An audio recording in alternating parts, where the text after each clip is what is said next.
Da un lato un allarme smog che vive proprio a Padova, all'apice del Veneto, e non solo, visto che la città occupa spesso le prime posizioni delle classifiche dei centri più inquinati d'Italia.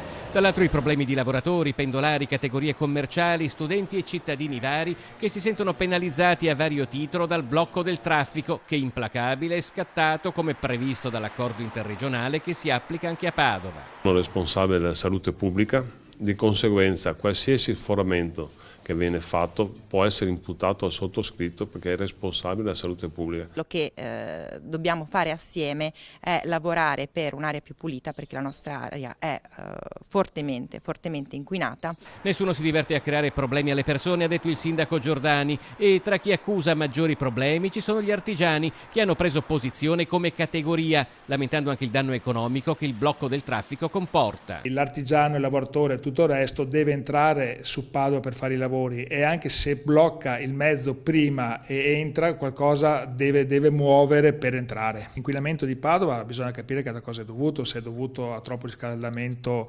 di pellet o riscaldamento delle case oppure dalle auto. Comunque tutti gli studi dimostrano che, parlo del mondo del trasporto che io rappresento, incide per il 20% dell'inquinamento, di cui una parte è anche un rotolamento delle gomme e quelle delle frenate, e questo riguarda Euro 4, 5, 6 e anche gli altri mezzi. Combattere l'inquinamento concentrandosi soprattutto sul traffico veicolare, secondo gli artigiani, è un errore. Chiediamo che venga riaperto il tavolo per studiare delle alternative, e la programmazione deve essere più a lungo termine, perché gli investimenti dalle aziende vengono fatti a lungo termine, immediatamente è difficile.